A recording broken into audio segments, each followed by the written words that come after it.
आज हमारा देश आजाद और स्वतंत्र है, जहां हम राष्ट्रपिता महात्मा गांधी जी को याद कर रहे हैं, भगत सिंह जी को, चंद्रशेखर आजाद और तमाम क्रांतिकारी जिनके हम नाम नहीं ले पा रहे, बड़ी संख्या में क्रांतिकारी लोग रहे।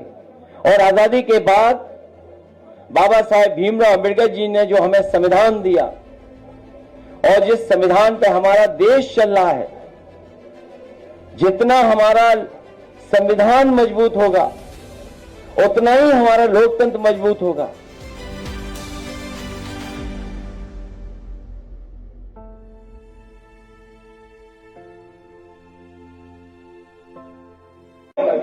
तो अभी सरकार तो है नहीं हमारी,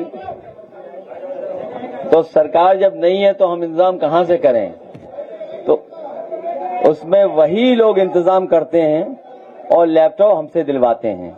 तो मैं तमाम समाजवादी साथी जो बच्चों का मनोबल बढ़ा रहे हैं, उनका उत्साह बढ़ाने के लिए, उनकी पढ़ाई में मदद करने के लिए जो लैपटॉप उपलब्ध करा रहे हैं, मैं उन तमाम साथियों का बहुत बहुत धन्यवाद और आभार प्रकट करना चाहता हूं। हालांकि कई बच्चों को पार्टी की तरफ से भी दिया है, लेकिन आज जब 15 अगस्त हम सब लोग मिलकर के स्वतंत्रता दिवस पर एक दूसरे को बधाई दे रहे हैं, मैं इस मौके पर 15 अगस्त की स्वतंत्रता दिवस की आप सबको बहुत बहुत बधाई और शुभकामनाएं देना चाहता हूं। आज के दिन जहां हम राष्ट्रपिता महात्मा गांधी जी को याद कर रहे हैं, वहीं बाबा साहब भीमराव अम्बेडकर जी और तमाम हमारे क्रांतिकारी जिनकी वजह से, जिनकी कुर्बानी की वजह से, जिनकी त्याग की वजह से, जिनके बलिदान की वजह से लाखों लाख ऐसे हमारे क्रांतिकारी रहे, शहीद हुए, जिनकी वजह से आज हमें देश को आजादी मिली है। उन सभी क्रांतिकारियों को हम याद करते हैं, नमन करते हैं। उनके बलिदान की वजह से ही आज हमारा देश आजाद और स्वतंत्र है, जहां हम राष्ट्रपिता महात्मा गांधी जी को याद कर रहे हैं, भगत सिंह जी को, चंद्रशेखर आजाद और तमाम क्रांतिकारी जिनके हम नाम नहीं ले पा रहे, बड़ी संख्या में क्रांतिकारी लोग रहे।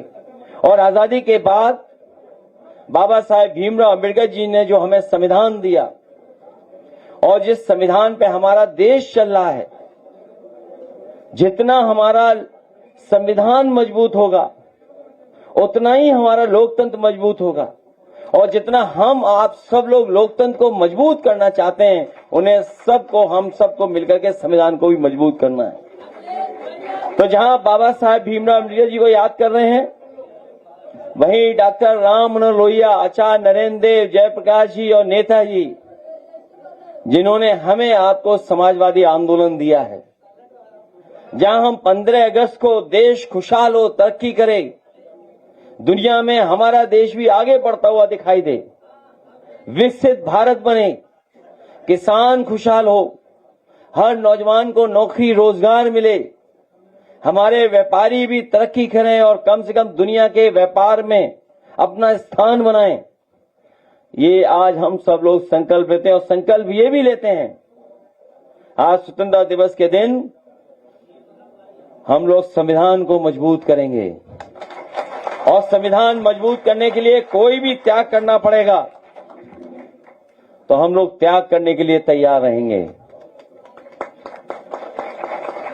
आज जब अखबार उठाया हम लोगों ने, तो अखबारों में बहुत सारे विज्ञापन आए हैं और विज्ञापनों में जो एक विज्ञापन सबसे प्रमुखता से छपा है, वो सरकार बता रही है पर कैपिटा इनकम। पहले पर कैपिटा इनकम क्या थी और आज पर कैपिटा इनकम क्या है, प्रति व्यक्ति आय पहले क्या थी और आज प्रति व्यक्ति आय क्या है। सरकार बता रही है कि उन्होंने दुगनी तरक्की की है, लेकिन सच्चाई कुछ और है। वहीं हमें पीछे मुड़ के ये भी देखना है कि अगर हम पर कैपिटा इनकम की बात कर रहे हैं, प्रति व्यक्ति आय की बात कर रहे हैं, तो दुनिया में जो खुशहाल देश हैं, तरक्की किए हुए देश हैं, जिनकी अर्थव्यवस्था हमारे आसपास है, हमसे आगे है, वहां पर प्रति व्यक्ति की आय क्या है। अगर हम तुलना करें तो हमारा भारत देश कहीं भी टिकता नहीं, कहीं भी दिखाई नहीं देता है। इसलिए आज जब हम आजादी का त्योहार मना रहे हैं तो हमें ये भी चुनौती स्वीकार करनी पड़ेगी कि जिस तरीके से दुनिया में देश तरक्की किए हैं उसी तरीके से हमारा देश भी तरक्की करे और हमारा देश भी खुशहाल हो।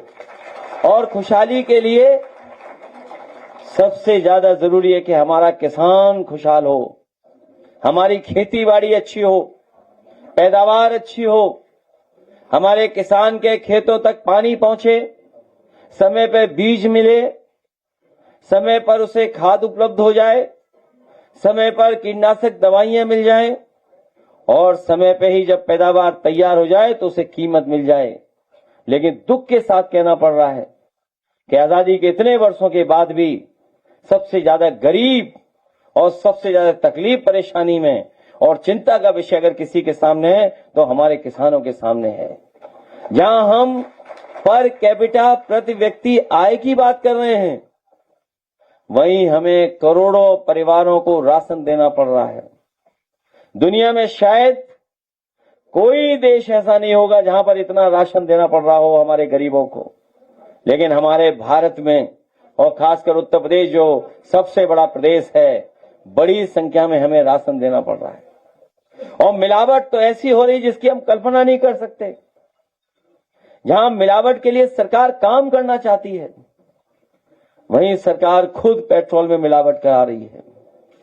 पेट्रोल डीजल की भी कीमतें बढ़ रही हैं। हमारी विदेश नीति के कारण हमारी अर्थव्यवस्था भी चौपट हो रही, महंगाई का भी सामना करना पड़ रहा है। न केवल महंगाई का सामना करना पड़ रहा है, धीरे धीरे हम देख रहे हैं हमारी शिक्षा व्यवस्था भी चौपट हो गई है। कहीं दुनिया में प्राइमरी स्कूल बंद नहीं हो रहे होंगे। जो विकसित देश हैं वो आज भी पढ़ाई पे ध्यान दे रहे हैं, स्वास्थ्य पे ध्यान दे रहे हैं, इलाज पे ध्यान दे रहे हैं, दवाइयों पे ध्यान दे रहे हैं कि उनकी जनता को सही शिक्षा और सही स्वास्थ्य मिल जाए। वहीं जब हम देखते हैं सबसे ज्यादा प्राइमरी स्कूल अगर कहीं बंद हुए तो वो उत्तर प्रदेश में 26,000 प्राइमरी स्कूल बंद कर दिए गए और पूरे देश का आंकड़ा जो बताता है वो है 1 लाख के लगभग प्राइमरी स्कूल बंद हो गए हैं। सोचिए, प्राथमिकता में जो सबसे जरूरी चीज है, आजादी के बाद अगर हम पढ़े लिखे होते हमारा देश और खुशहाली के रास्ते पे जाता। लेकिन आज जो सत्ता में सरकार है वो हमारे शिक्षा पर भी सबसे ज्यादा संकट पैदा कर रहे हैं। और स्वास्थ्य विभाग तो ऐसा है जिसको खुद ही इलाज की जरूरत है।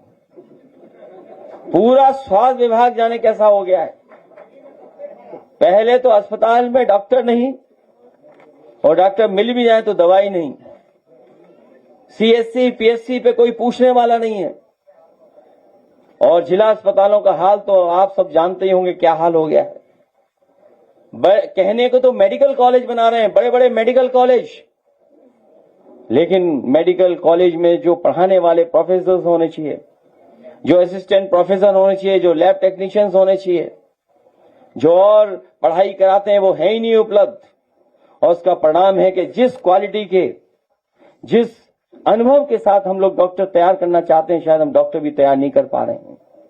और उसका परिणाम यह है कि कई बार हम लोगों को जानने को मिलता है, अखबारों में पढ़ने को मिलता है कि दवाई सही न देने की वजह से या दवाई समय पर न मिलने की वजह से, इलाज समय पर न मिलने की वजह से हम अपने परिवार के सदस्य को खो देते हैं। ये जहां इलाज दवाई का इंतजाम इन्होंने बर्बाद किया है, वहीं आप देख रहे होंगे कि एम्बुलेंस भी अब समय पर नहीं पहुंच रही है। आज ही तस्वीर भी आई अखबारों में और कल से सोशल मीडिया पे वीडियो भी चल रहा है, जहां कभी अटल बिहारी वाजपेयी जी का गांव जिसको कहा जाता है बाह क्षेत्र में, वहां उस गर्भवती महिला को सोचिए चारपाई पे ले जा करके अस्पताल तक पहुंचाने का काम कर रहे हैं लोग।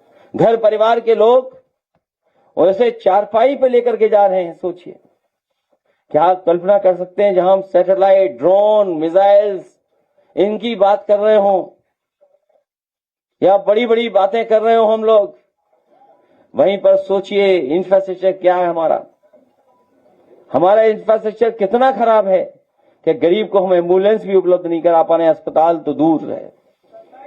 न केवल ये, बल्कि शहरों में कूड़ा देखो कितना है। जिस सरकार ने कहा कि सबसे पहले हम सफाई करेंगे, देश के प्रधानमंत्री से लेकर के बड़े बड़े लोगों ने झाड़ू उठाया था। आज पीछे मुड़कर के देखो, कूड़ा ही कूड़ा दिखाई दे रहा है। हर जगह कूड़ा है, चाहे शहर हो, गांव हो, भंडार लगा हुआ कूड़ों का। कूड़ा हटा नहीं पा रही है सरकार। और तहसीलों की व्यवस्था क्या है सोचिए आप। तहसील की व्यवस्था क्या है सोचिए आप। तहसील से लेकर के थाना और पुलिस, इतनी खराब पुलिस कभी नहीं होगी जो इस सरकार में हो गई है। पूरी पुलिस न जाने क्या काम कर रही है। जो सरकार लॉ एंड ऑर्डर का दावा कर रही है वो आंकड़ों में तो नहीं दिखाई दे रही है, लेकिन टीवी अखबारों पे तो दिखाई दे रही है। और उसका कारण यही है कि पॉलिटिकल मेकअप के लिए, पॉलिटिकल अपना फेस साफ रखने के लिए सबसे ज्यादा बजट दिया जा रहा है हमारे प्रेस के साथियों को। जो यहां बैठे हैं शायद उनको नहीं मिल रहा है, जो यहां नहीं है उनको बड़े पैमाने पर मिल रहा है। अभी तक शायद देश में किसी सरकार ने इतना प्रेस को पैसा नहीं खर्च किया होगा जितना ये सरकार में खर्च किया जा रहा है। कुछ अनपढ़ लोग भी आए हुए हैं, मैं उनका भी धन्यवाद देता हूं। तो सोचिए आप, पॉलिटिकल मेकअप के लिए, अपना चेहरा चमकाने के लिए कितना पैसा खर्च हो रहा बजट का। 250-300 करोड़ से शुरू हुआ और सुनने में आ रहा है कि इस वर्ष में लगभग 2000 करोड़ रुपए दिया गया है विभाग को। सोचिए, इतने वर्षों से लगातार बजट बढ़ता चला जा रहा है। हमारे दाना गाना वालों के लिए बजट बढ़ रहा है, लेकिन जो बेसिक चीजें पढ़ाई, इलाज, उसके बजट में लगातार कमी करते जा रही सरकार। और सोचिए क्या मना रहे हैं ये लोग।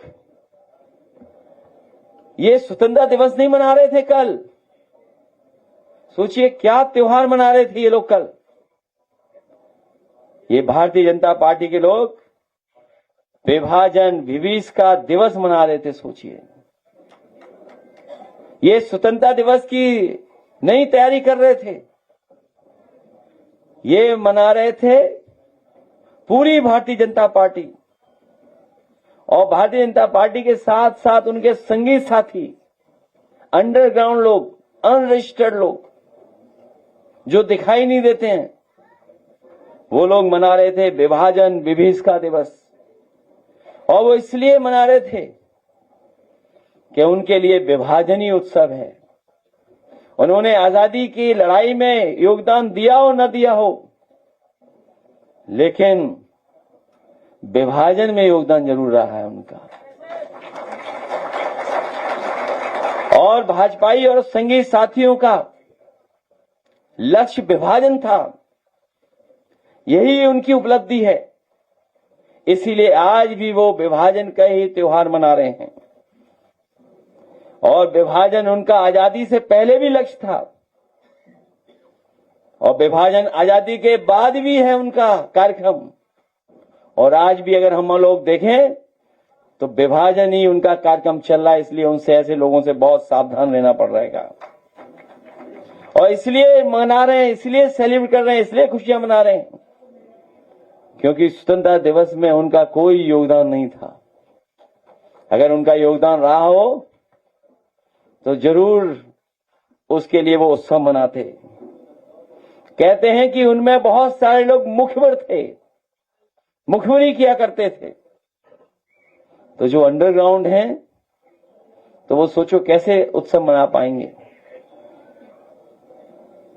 वो अंडरग्राउंड ही काम करते थे, पहले भी अंडरग्राउंड काम करते थे और आज भी वो अंडरग्राउंड रह करके ही काम कर रहे हैं। और जब कभी उनसे स्वतंत्रता दिवस की बात करो या स्वतंत्रता की, तो कई बार देखने को मिलता है कि वो मुंह फेर लेते हैं। जिन्होंने तिरंगा का कभी सम्मान न किया हो, जिन्होंने तिरंगा का कभी सम्मान न किया हो, वो आज तिरंगा लेकर के यात्रा निकाल रहे हैं। सच्चाई तो यह है, भाजपा और आजादी विलोम है, एक दूसरे के विपरीत हैं।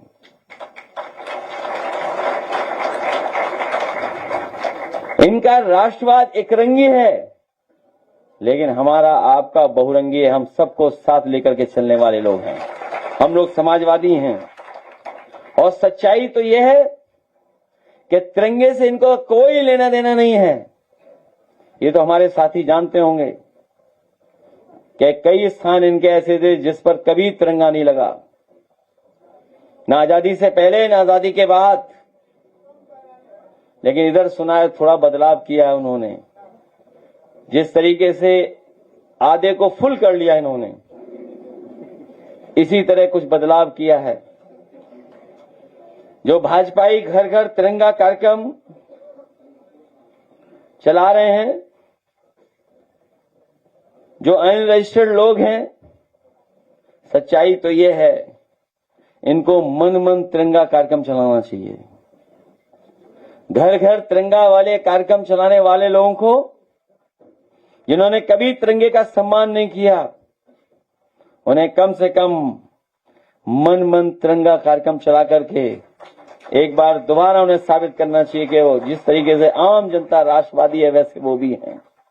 इसलिए इन लोगों से बहुत सावधान रहना पड़ेगा हम लोगों को। और जब आज अखबार देखते हैं तो पहले तो पीने के पानी का ऐड आता था, अब सुनने में आ रहा है कि अपने कमरे की हवा साफ करने वाली भी मशीन का आ गया है। अगर आज अखबार खोल के देखोगे आप तो पहले पानी पीने का साफ कैसे पानी उपलब्ध होगा, जीरो बैक्टीरिया कैसे होगी, या पानी के जो पैरामीटर्स होते हैं वो कैसे बेहतर होंगे, उसके लिए ऐड आता था, विज्ञापन आता था। अब तो सोचिए विज्ञापन आ रहा है कि आपको अगर अपने कमरे में हवा साफ चाहिए तो उसके लिए भी मशीन खरीद लो। सोचिए हमारी कितनी प्रदूषित हो गई है हवा। मिट्टी का क्या हाल है, पानी का क्या हाल है, नदियों का क्या हाल है। ये सरकार कहती थी हम मां गंगा को साफ कर देंगे। मां गंगा में कोई सफाई नहीं हुई। जैसे पैरामीटर्स पहले थे वैसे ही दिखाई दे रहे हैं। और सच्चाई तो यह है कि पहले से ज्यादा पॉल्यूशन बढ़ गया है। और आज जब अखबार देखा है तो सुना है कि गोमती को भी ये साफ करना चाहते हैं। जिस गोमती को हम लोग साफ कर रहे थे, और एक उदाहरण पेश किया था कि शहर के अंदर कैसे नदी साफ बहती है, सुनने में आया कि अब वो नदी साफ करना चाहते हैं। और तब जब कितने दिन बचे हैं बताओ आप। अगर 15 अगस्त आज हम लोग जब स्वतंत्रता दिवस मना रहे हैं तो इस महीने के 15 दिन, अगले महीने के 30 दिन, फिर 30 दिन, फिर 30 दिन, तो कितने बचे दिन। और 2027 में तो अलग तरह का माहौल होगा। तो अब तो बहुत कम दिन बचे हैं हम लोगों के लिए, आपके लिए। और अभी अभी तो हम लोगों ने इन्हें हराया है, लोकसभा में इन्हें हराया हम लोगों ने। और लोकसभा की अगर गिनती करने विधानसभा में, तब भी हम लोगों ने हराया हुआ। इसलिए घबराए हुए लोग हैं ये। और घबराए इतने हुए हैं कि इनकी भाषा देखिए, भाषा कैसी है इनकी भाषा देखिए। और भाषा इसलिए ही बिगड़ी हुई है क्योंकि इनकी भ्रष्टाचार की पोल खोल रही है जनता। कोई कल्पना कर सकता है कि कानपुर और लखनऊ एक्सप्रेसवे बरसात में ही ढह गया हो। पहली बरसात में ही ढह गया, सोचिए आप। अब पत्रकार साथी भी गिनते हैं गड्ढे। कभी इनकी खबर आती है कि 20 गड्ढे हैं, कभी कहते हैं 40 गड्ढे हैं, कभी बताते हैं 80 गड्ढे हैं। और सोचिए पानी किससे सुखाया जा रहा है बारिश में, पंखा चला करके। किसको बेवकूफ बना रहे हैं सोचिए आप। 63 किलोमीटर की सड़क 4000 करोड़ से ज्यादा की। हिसाब किताब लगाओ, बताओ कैसे सड़क में क्या क्या किया हुआ इन्होंने। ये तो है 63 किलोमीटर की सड़क, लेकिन गोरखपुर लिंक भी है, वो 7,000 करोड़ की बनी है, 90 किलोमीटर। सोचो उसका क्या हाल हुआ होगा, उसमें कितनी सफाई हुई होगी, कितनी जेब भरी हो गई होगी।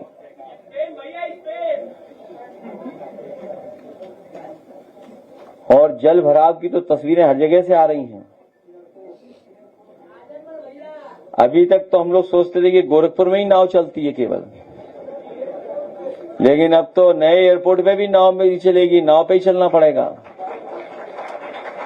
अभी लोग केवल बात कर रहे थे कानपुर और लखनऊ एक्सप्रेसवे की, तब तक एयरपोर्ट में भी पानी भर गया।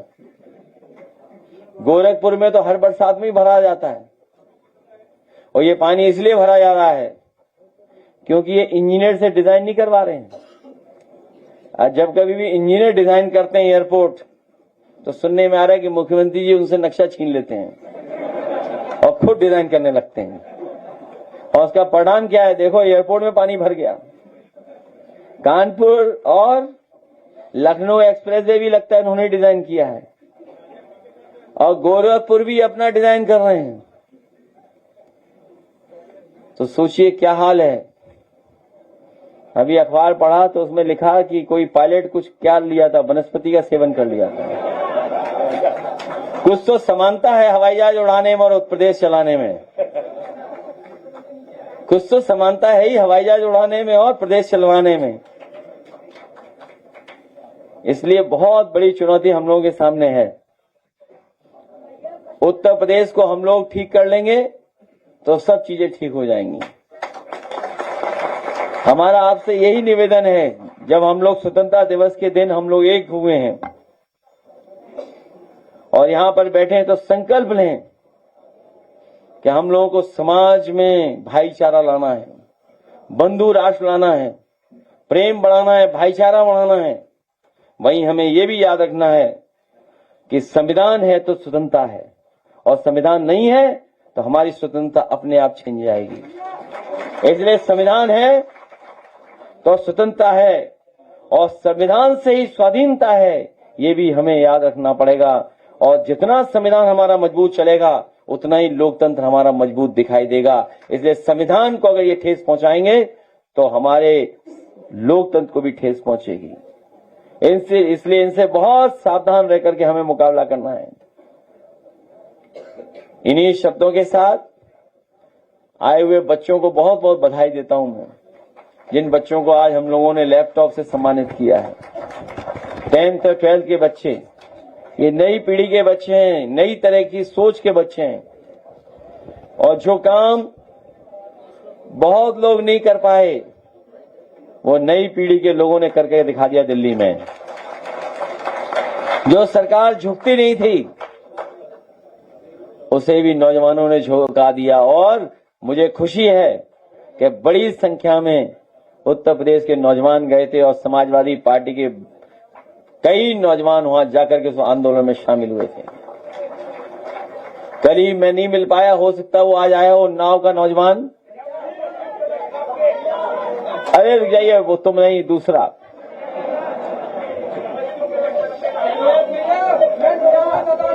इनका कागज ले लो, कागज ले लो। इसलिए आप सबको मैं बधाई देता हूं। अभी जब प्रेस के साथी चले जाएंगे, तो आप लोगों के भी जगह बन जाएगी, इसे धक्का मक्का मत मारो। और मेरा अपने कार्यकर्ताओं से निवेदन है कि एक दूसरे का सम्मान करें, एक दूसरे की मदद करें, एक दूसरे को जगह दें। जब लखनऊ में, और लखनऊ की संस्कृति यही है कि पहले आप, तो फिर जबरदस्ती क्यों करते हो आप? ये लगता है बीजेपी की सरकार में सब भूल गए पहले आप वाली बात।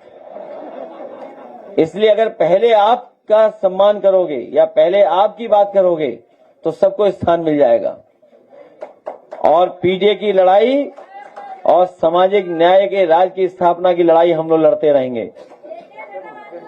जो काम समाजवादियों ने किए वो नहीं कर पाए, इनका हर काम खराब हो गया, लेकिन आपका कोई काम खराब नहीं हुआ है।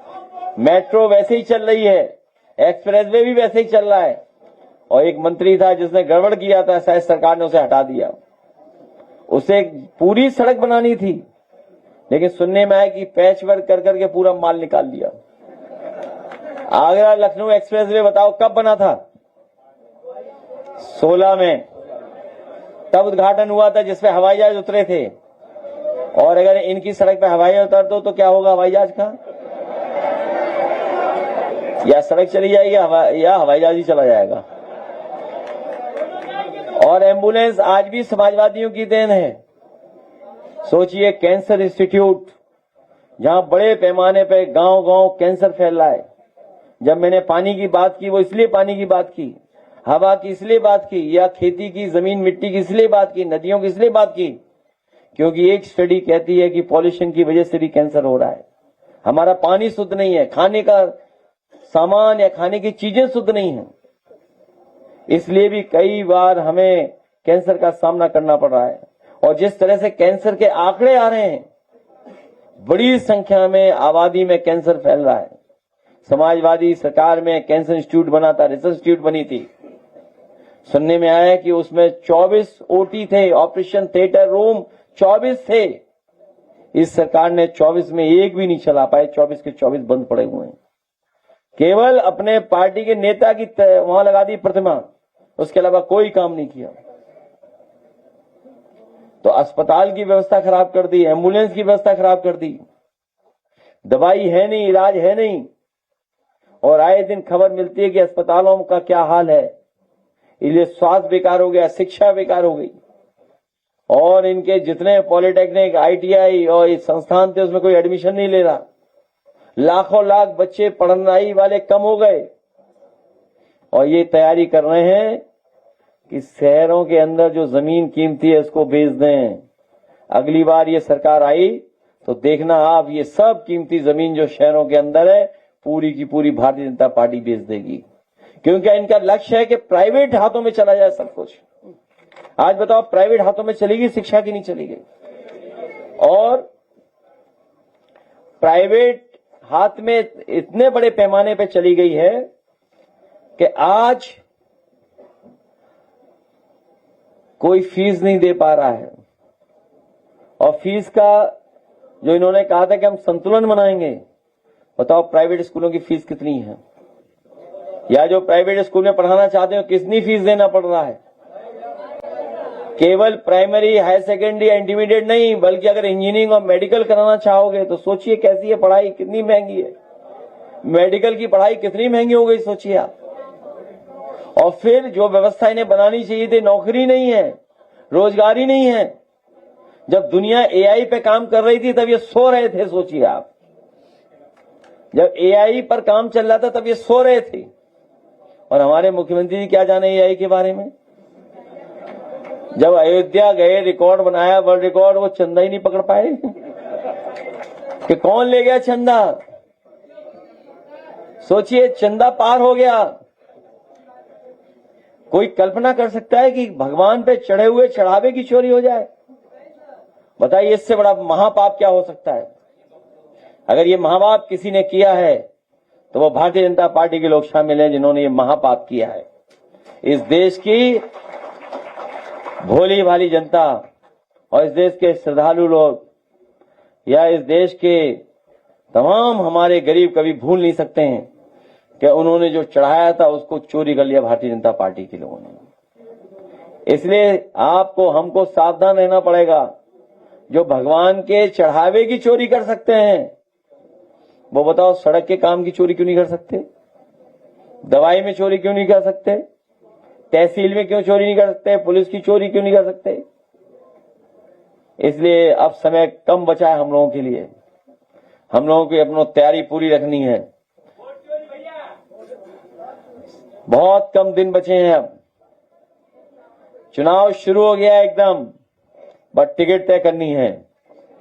चुनाव कुछ नहीं बचा, लेकिन अपने साथियों, हमें हर स्टेटमेंट से बचना है। कोई भी ऐसा स्टेटमेंट नहीं आए जिससे बीजेपी कुछ लाभ उठा ले। इसलिए आने वाले समय में हम लोग तय करेंगे, एक पर्चा छपवा देंगे सबके लिए, छोटे से लेके बड़े नेता के लिए, कि भाई इसी को बोलना, इसके अलावा हम तो बोलना। तो भाई किसान की खाद, किसान की डीएपी, नैनो से कोई लाभ नहीं, एम्बुलेंस चल नहीं रही, डायल 100 बेकार कर दी, एक्सप्रेस वे बेकार कर दिए। आरक्षण लूट लिया। हमने तो किताबें छपवाई थी, सोचिए आप, बताओ नौकरी की किताबें छपी कि नहीं छपी हम लोगों ने, और हर विभाग में कैसी लूट हुई वो भी छापा। इसलिए अपने नेता छोटे बड़े कार्यकर्ताओं से भी एक किताब दे देंगे, एक पन्ना दे देंगे, इसी को पढ़ो, इससे ज्यादा इधर उधर मत देखो, क्योंकि ये पत्रकार साथी भी आपके नहीं है। कभी कभी याद रखना, जब बुरा वक्त आएगा एक भी पत्रकार साथी आपके साथ खड़ा दिखाई नहीं देगा, याद रखना आप। जब कभी बुरा वक्त आएगा एक भी आपके साथ खड़ा दिखाई नहीं देगा, क्योंकि बहुत सारे लोग दबाव या किसी कारण साथ छोड़ देते हैं, लेकिन हवा चली और बदलाव की हवा चली तो सब आपके साथ दिखाई देंगे। इसलिए 100 दिन बचे हैं बस। अभी जब प्रेस के रुक जाइए, अभी जब प्रेस के साथी चले जाएंगे, रुक जाइए, प्रेस के साथी जब चले जाएंगे तब बहुत से साथियों को जगह मिल जाएगी और आप लोग सीटों पे बैठ जाना। अभी बस प्रेस के साथी 2-4 सवाल पूछेंगे, उसका चले जाएंगे, क्योंकि स्वतंत्रता दिवस का दिन है, आज सवाल जवाब कम हो तो ही अच्छा है। तो जब प्रेस के साथी चले जाएंगे तब बहुत सी जगह बन जाएगी। और गाजीपुर के भी हमारे किसान भाई आए हैं जिन्होंने एक बहुत शानदार कार्यक्रम किया था, वो भी हम उनसे भी मिल लेंगे, उसके बाद बहुत जगह बन जाएगी। ये भी सीटें खाली हैं, देखिए अभी आप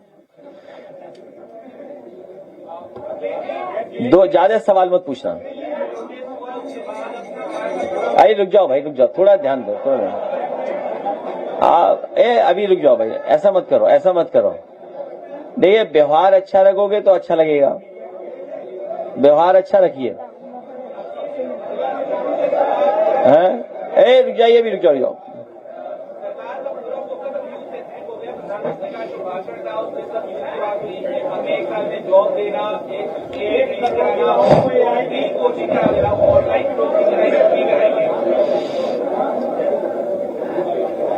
ये नई बातें इसलिए बोली जाती हैं कि पिछली बातों पर सवाल न किया जाए। जो पिछली बातें भूल जाएं, ये समय होता है सरकार को अपना रिजल्ट कार्ड देने का भी, कि पिछले वर्षों में ये फैसले लिए थे, उसके परिणाम ये हैं। अगर केवल हम इन्वेस्टमेंट की बात करें, रोजगार की बात करें, नौकरी की बात करें, तो हर मामले में हम लोग पीछे हैं।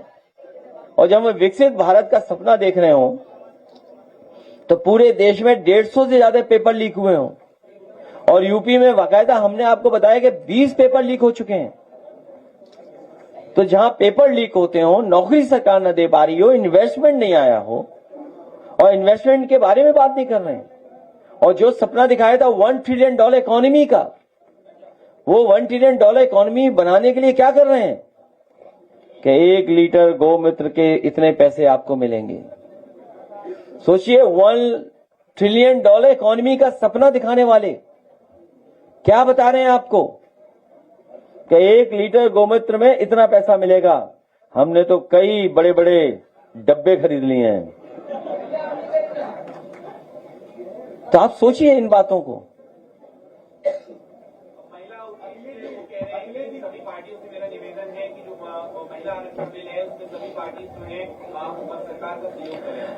हालांकि मुझे अनपार्लियामेंट्री वर्ड नहीं इस्तेमाल करना चाहिए, लेकिन प्रेस के सामने तो करने में कोई दिक्कत नहीं है। लाल किले से झूठ नहीं बोलना चाहिए।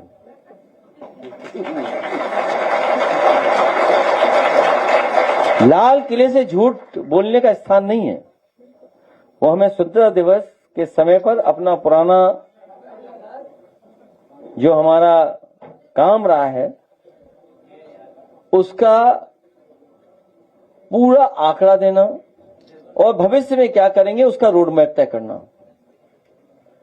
कौन नहीं जानता है कि महिला विधेयक पास हो चुका है? हर व्यक्ति जानता है, हर पॉलिटिकल पार्टी जानती है। और हम तो कहते हैं कि अगर आपको महिला विधेयक लागू ही करना है, जो कानून बन गया है, वो 2027 के चुनाव में लागू कर दो, हम लोग तैयार हैं। कम से कम बहुत सारी महिलाएं जो खाली बैठी हैं उन्हें चुनाव लड़ने का मौका मिल जाएगा। आप खुद बताइए, जिस पत्रकार साथी ने मुझे सवाल पूछा, ये क्या महिला विधेयक पास नहीं हो गया, क्या कानून नहीं बन गया? तो कोई अड़चन नहीं है। जितनी इनको डिलिमिटेशन की चिंता करनी चाहिए लोकसभा की सीमाओं की, लोकसभा की सीमांकन कैसा होगा, इन्हें उससे ज्यादा चिंता करनी चाहिए भारत देश की सीमा सुरक्षित है कि नहीं है, कहीं भारत की सीमा सिकुड़ तो नहीं गई है। आप लोकसभा क्या सीमाएं बदलना चाहते हैं, लेकिन भारत की सीमाओं को सुरक्षित नहीं रखना चाहते हैं, ये सबसे बड़ा सवाल है। तो जब आपको खुद पता है कि महिला आरक्षण पास हो जाएगा तो कुछ सवाल पूछते हैं उनसे, बीजेपी वालों से पूछे सवाल कि कब लागू करोगे आप।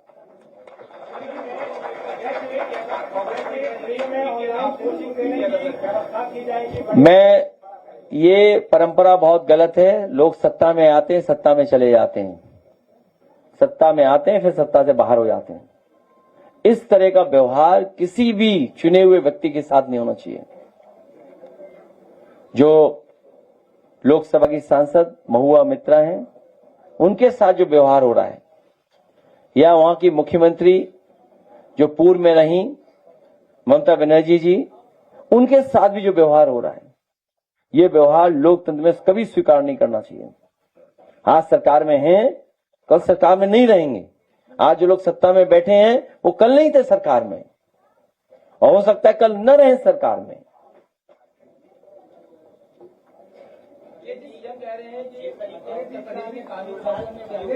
शिवपाल जी ने आपको मुख्यमंत्री और आजम खान जी को गृह मंत्री बनाने वाली बात पर योगी जी ने कहा है कि जो लोग विभाजन के लिए जिम्मेदार थे उनके नाम पर यूनिवर्सिटी बनाने वालों की पैरोकारी करती है समाजवादी पार्टी। मैं एक बात बताऊं आपको, मुख्यमंत्री जी की कोई बात मत मानो।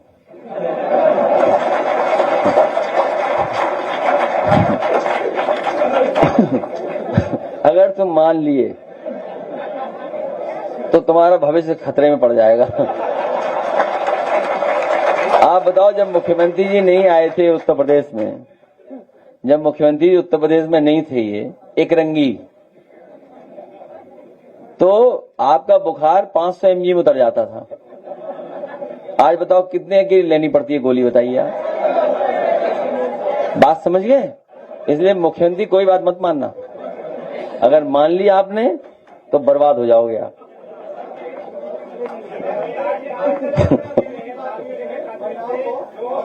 अच्छा ये बताइए, कौन दे रहा है, कब देगी, कब देगी, कब?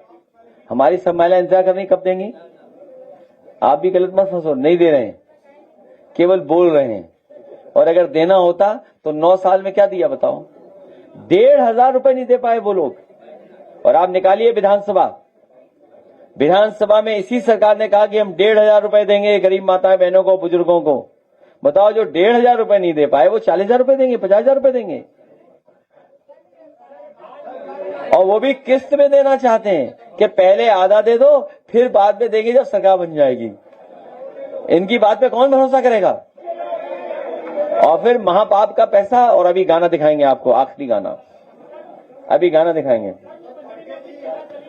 एक किसी ने, हमारी पार्टी के बहुत अच्छे समर्थक ने गाना बना के भेजा है थ्रू एआई, और अगर आपको बुरा लगे, खराब लगे तो एआई को डांटना। भाई उसने गलत बना दिया गाना, हम क्या कर सकते हैं उसके लिए?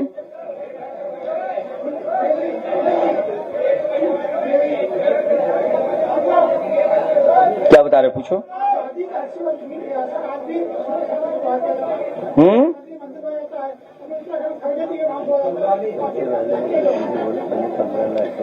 तुम भी मत जाना ना, तुम्हारी भी कुर्सी धोई जाएगी। अगर तुम चले गए मुख्यमंत्री जी की प्रेस में तो शर्त लगाए कह सकता हूं कि तुम्हारी भी कुर्सी धुलवा देंगे।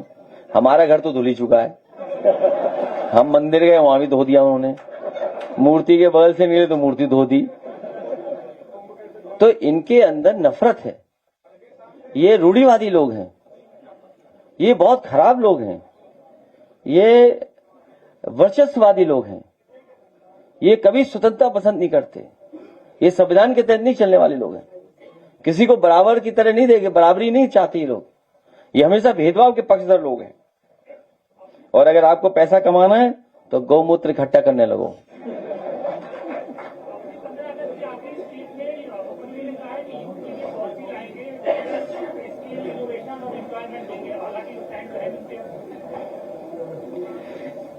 मैं बधाई देता हूं कि तुमने आखिरी स्पीच बोला है।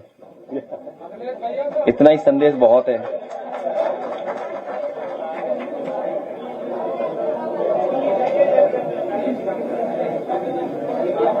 जल्दी पूछिए फिर जाएं हम भी।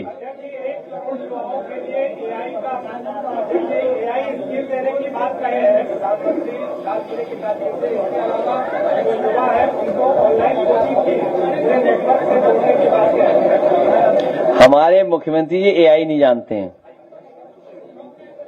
बस इतना समझ लो। नई सरकार आएगी तब भविष्य सुधरेगा नौजवानों का।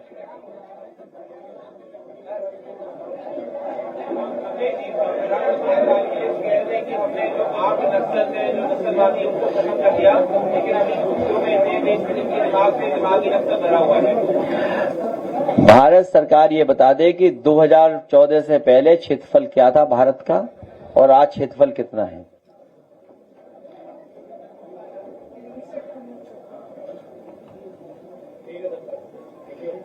अब आप लोग को गाना दिखा दूंगा, सुना दूंगा, उसके बाद आप जाएं, जिससे कि हम अपने कार्यकर्ताओं के बीच में अपना कार्यक्रम आगे बढ़ा सकें।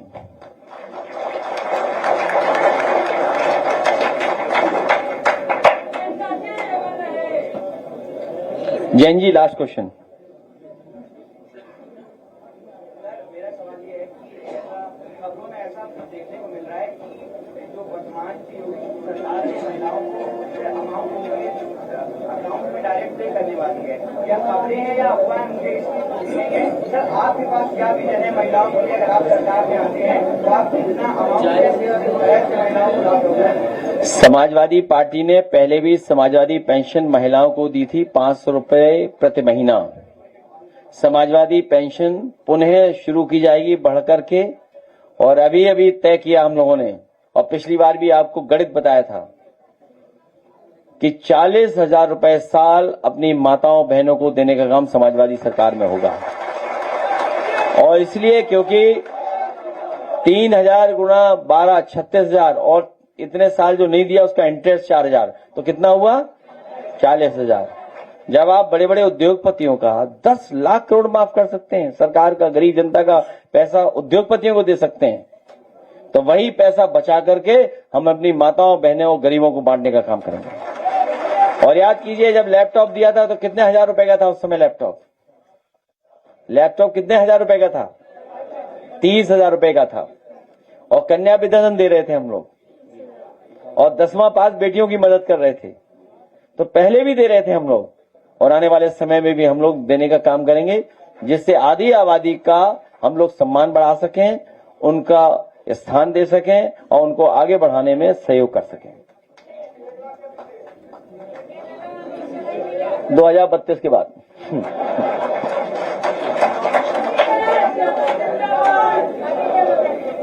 तो एक गाना वो भेजा है मैंने, अच्छा नहीं आया, वो अभी आ रहा होगा। तो एक गाना देख ले, तो मैं किसान भाइयों से मिल लूं, फिर मिलूंगा आपसे, ठीक है? किसान भाइयों से मिले, आइए बैठिए, अभी हुआ है।